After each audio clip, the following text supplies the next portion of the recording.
سلام و درود رفقا. ویدیویی که در ادامه قرار مشاهده کنید مصاحبه با لیدن، رئیس سابق استودیوهای جهانی استیشنه که اگه فن قدیمی سونی باشید حتما میشناسیدش. در جریان این مصاحبه من محمد حسین جعفریان از زومجی در کنار خبرنگاری از بریتانیا و خبرنگاری از فیلیپین فرصت گفتگو با آقای لیدن رو به دست آوردم و یک سری سوالات در رابطه با صنعت بازی رو ازش پرسیدم. ویدیو بازینویس فارسی زومجی و به عنوان یکی از مصاحبه‌های اختصاصی ما در گیمزکام آسیا 2024 براتون پخش میشه و امیدوارم از تماشاش لذت ببرید. دمتون گرم از حمایتاتون. My question is about you being in this industry for a very long time. I'm old, yes. And have a legendary resume on your side. But you look at many things and they will look familiar. You know this kind of trend, you know that kind of failure. Mm-hmm. But right now, what excites you the most for the future of the video games? And what worries you? What keeps you up at night? Hopefully nothing, but what worries you? What excites me the most is what's always excited me about. It's the resilience of the development community and the passion of the gaming community. Game fans are not like movie fans, they're not like sports fans, they're not like music fans. When you get fans in the gaming space, you get a really close relationship with them. It's a trust relationship. They trust you to fulfill their dreams. They trust you to bring them something they want to play. And they will reward you by loyalty, dedication, and involvement. And that has always been really good in this industry, and I think it continues. And that's what will finally save it from the challenges of today. And the resilience of developers. You get knocked down, you get up again to build. You get knocked down, you get up again to build. So that's all good, and I'm glad to see that's still alive. Here in Singapore, it reminds me of like, E3 20 years ago. Young teams with very, very focused delivery of the games that they're working on.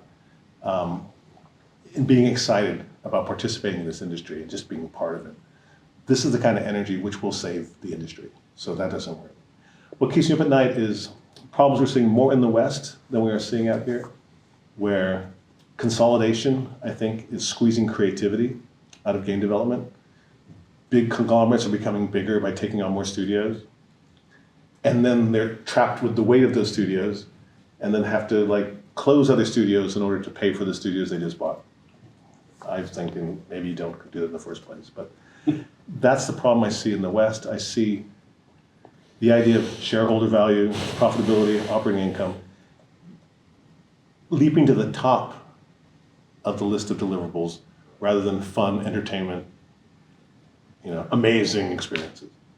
It's like, if you can't get it to pay out, then you can't even get a green light. But some people say, well, Sean, you're super naive because that's the way business works. So yeah, that's the way business works. Now, if I wanted to be in that business, I'd be selling printers or something. Mm-hmm. This is the entertainment business. Yeah.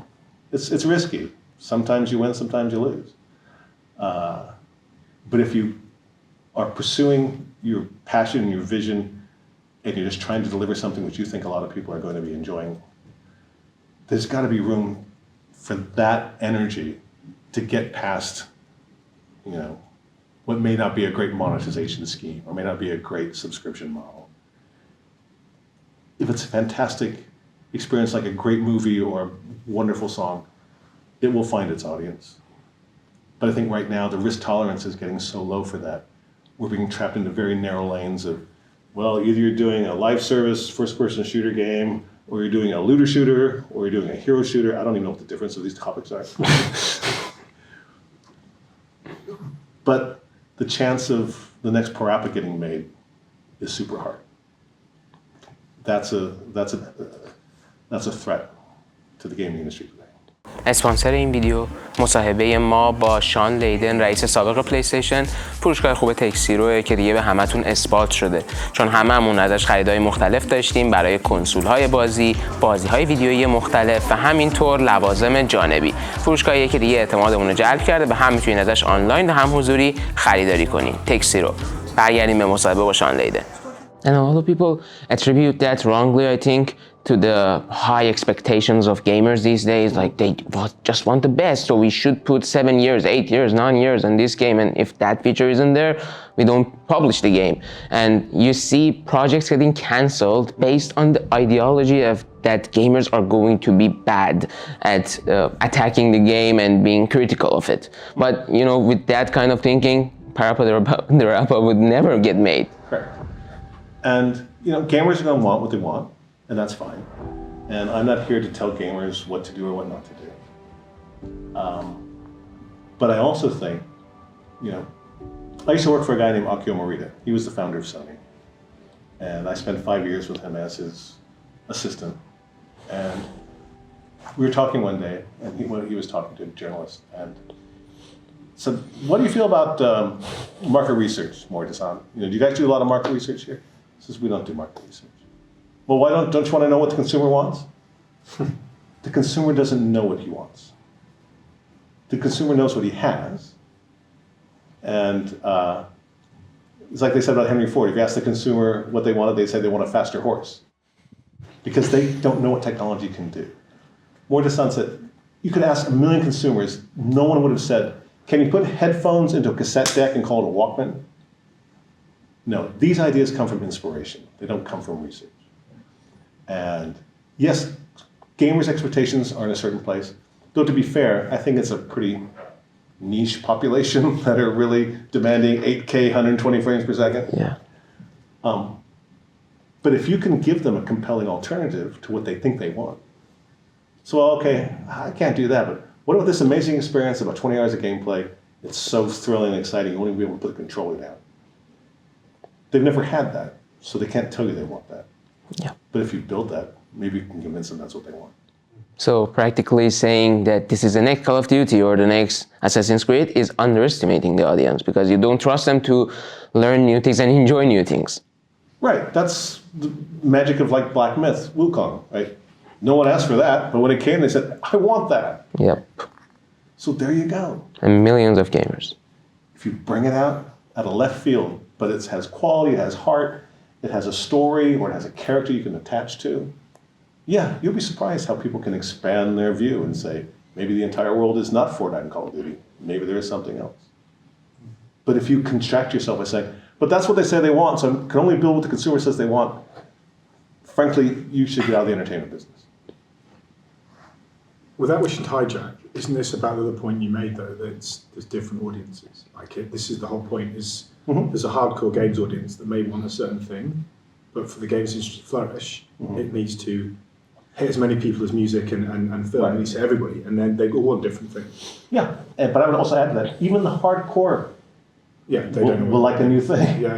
You know, they only stay in that lane because they think that's the only lane available. Yeah. Because I'm just going to play Warzone, Fortnite, and Minecraft and the rest of it.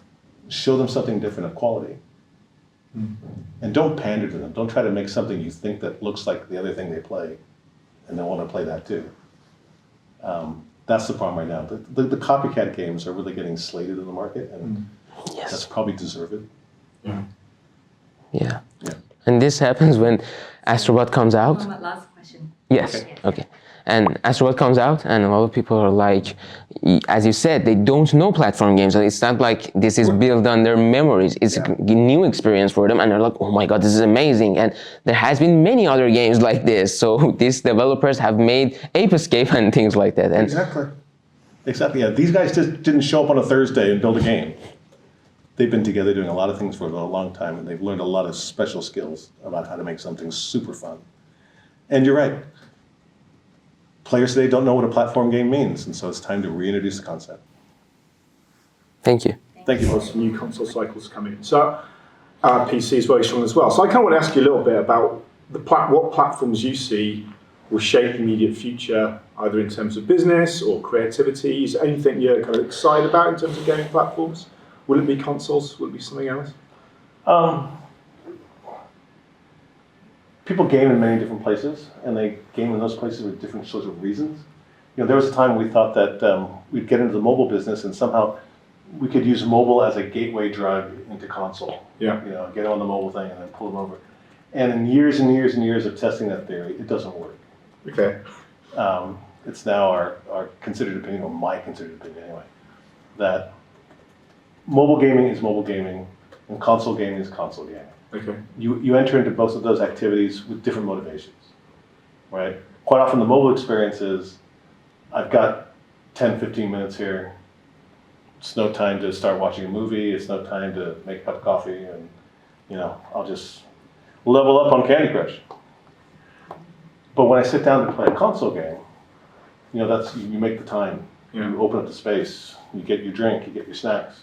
You're all settled in, and then you dive in for 3-4 hours. So you come at it with a different itch to scratch, if you will. Yeah.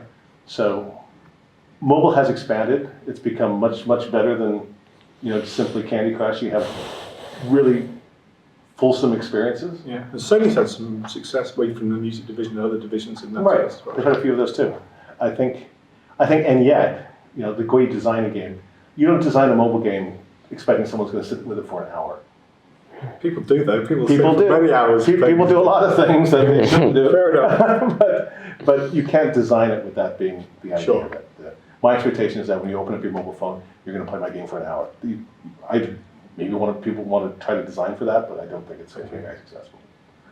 But where the innovation is going to come, now you say there's a lot more breadth of content across mobile, and I don't disagree with that. But I do think mobile, even more than console, in my experience, and I've been out of it for a while, it seemed the top 10 in mobile just didn't change. Yeah, that's fair. It seemed they pretty much lived in that stack, and the same publishers lived in that stack. And it's very hard to break through into that. It's got like Elvis and the Beatles are still in the top 10 of the charts a little bit, Right, and console GTA 5 is always the number one seller. So I think that's a problem. Like we talked about in the session earlier, that we don't. One of the beauties of brick and mortar was to be able to go and talk to someone very knowledgeable about gaming to help guide me to my next game choice.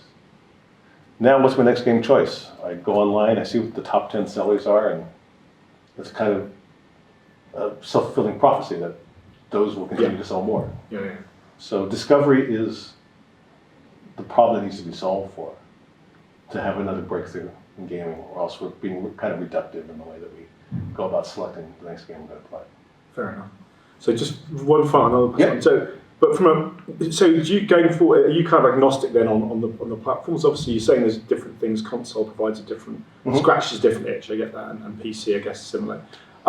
Is there anything coming along that you're excited about? VR or I don't know, not Web3. What is there anything that you've kind of seen that you think can drive us forward? Because you talked about creativity in different kind of games. I was quite interested, inspired by that here actually, and thinking what different audiences. You talked about the SingStar example. And that was okay. It's via console, but it could be via anything really. The microphone was the thing there.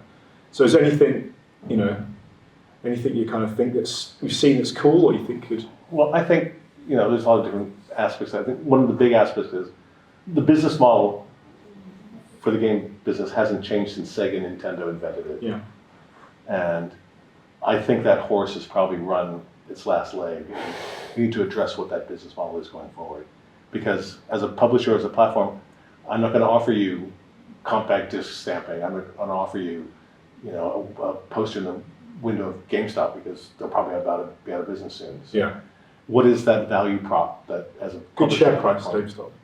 That's not for a whole different reason. There's a whole HBO documentary on it. But so the business model needs to have some dramatic change. I think that's coming. And I think in the content arena, we need to get some fresh blood in the room, or it's just an echo chamber of we're all talking to each other about the same thing all the time. That's going to die out. On the console end of things, nothing was more dramatic in my experience than PlayStation 1 to PlayStation 2. Yeah. Mm-hmm. Wow. No one had to explain that difference to me. I could see that difference. Yeah. But now in the console world, we're arguing about teraflops and ray tracing. Yeah.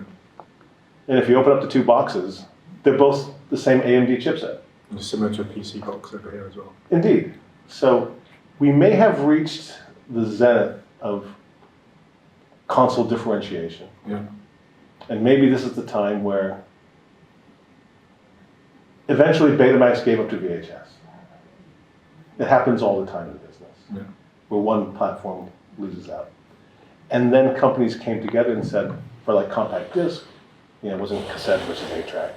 With compact disc, it was, maybe we just get a consortium of companies together, which all have some stake in the game of the technology. And we don't compete on the tech, you compete on the content. Yeah. And I think we're reaching that world pretty soon. Love to see it happen. Can't see it, but never mind. Sorry, over to you. Thank you, Chris. Yeah, Robert, over to you. Hi. So you have like an amazing eye for these trends, for the current situation of the industry. And you're not limited to these, but you know, regarding the current industry right now, where there's been a lot of talk on, like for example, you said mobile, but that's evolved to the gacha stuff, and you know, like the gadgets that are meant to be played. There's an argument about the live service. Now, what would you say would be the biggest lesson that hasn't yet been learned by the current era of publishers and developers? It's not that it hasn't been learned, but I think it has been forgotten. And again, this is my view now. I no longer speak for the Empire. No, absolutely. But in my view, I think what has been forgotten is a question that my boss used to ask me, or ask people who are bringing games to him. Is, okay, great. Where's the fun part? You know, don't speak to me of your monetization cycle or what the subscription revenue looks like or how many MTX drops you're going to have a year and the DLC aggregation over time with ARPU values being what they are against a DAU of XYZ. Where's the fun part? Sell me on the fun. I will just stipulate that you've got the business model worked out. And I think that's what we're missing. I think a lot of the fun part we're seeing are people telling me it's going to be just like Call of Duty. It's going to be just like Assassin's Creed. Give me something fun and new I haven't played before. And we used to know that. We used to have a risk tolerance that allowed that. Someone came up and said, okay, it's like these two-dimensional paper dogs and onions, and they sing rap songs. Right. I'm worried that in today's low risk tolerance game development community, that a game like Parappa doesn't get made today. You know, cost differentials being nominal as they are. But it's that concept. I don't think you can get that across the board. But back in that time, and yeah, you know, single digit millions, who doesn't take the risk? But it's not just the money. It's the idea that you had a belief in someone who told you they could make something fun with two-dimensional paper characters. And the company said, yeah, okay, let's try that. So I think the industry, not they have to learn this, they forgot it. They used to know it. But could that be a case of that it's a difficult thing to say now? Because of course, you know, you have to the investors or the stakeholders. Yeah. So you have to refactor the mindset. One way to do that is to, I think if you can keep your game budget under 50 million, you can get better traction with people. Right. So how are you going to get there? How are you going to dial back the number? As I've said before, the cost of building a game is just people versus time, labor versus time, salaries versus time. Right? And if you're going to take 6 to 7 years to build a game with 800 people on it, that math goes to infinity pretty fast. So maybe how can we do this in a 3-year cycle? And how can we do this with less than 100 people and still be a high quality, engaging experience? You look at something like the sports games. You know, we had a studio that's still there, but I used to run a studio that made Major League Baseball, the show. And it shipped on opening day, April 1st, every year. Because the MLB wasn't going to shift the opening day. I need 3 more weeks in QA, I'm not ready. So, but what that does is it instills a discipline where you have a task sheet and you prosecute it ruthlessly. That if by this date this feature isn't done, it's gone. You're forced into that. We have to add value to the new proposition, and here's the new features. But every season, I can't get all the new features in because I'm capped on April 1. You can build that discipline. That team makes a new game in 9 months every year. And that's a certain discipline around that. I think in a different field, I don't know if you've seen the movie Godzilla -1, which I think is the best Godzilla movie ever. And it cost them $16 million. You can't do a trailer for Avatar for $16 million. You're not wrong. So you look at that and go, how do you do that? You do that with discipline. If you watch the movie, you can tell. All the big special effects pieces are a very tight camera shot. So we're just rendering Godzilla's head. We're not also rendering the rest of his body, right? You don't do the whole city in one shot. You do stuff at night. You can do a lot of tricks in the trade to manage your costs. And those similar tricks are available in gaming. The Silent Hill fog. You know. Well, you can do that. That was more of a tech problem than it was a cost Fair. problem. Fair. The draw distances won't go there. We understand that. But you can manage your feature set. You can have rules against people coming in and saying, no, trash that level, let's rebuild it. No, we're not doing that anymore. Go watch the TV show Mythic Quest on Apple Plus. That'll show you the absurd extent that gaming can go, where someone watched that and said, oh, come on, Sean. There's never been a case where like a producer came in at 1 a.m. and changed the entire weapon set. I said, no, that's a documentary, dude. That stuff happens. And so you've got to mitigate against that. It's really about discipline, knowing what the target is, getting everybody on board to understand that delivering in this space at this price point is cost point is how we're going to get there. And if you can get back to 2 to 3 year development cycles, then you can deliver 3 games in the span it takes to do 1 game now. The math is better. It's pretty apparent. Thank you, Robert. Thank you so Thank much. you, everyone. Thanks, you guys. Thank you.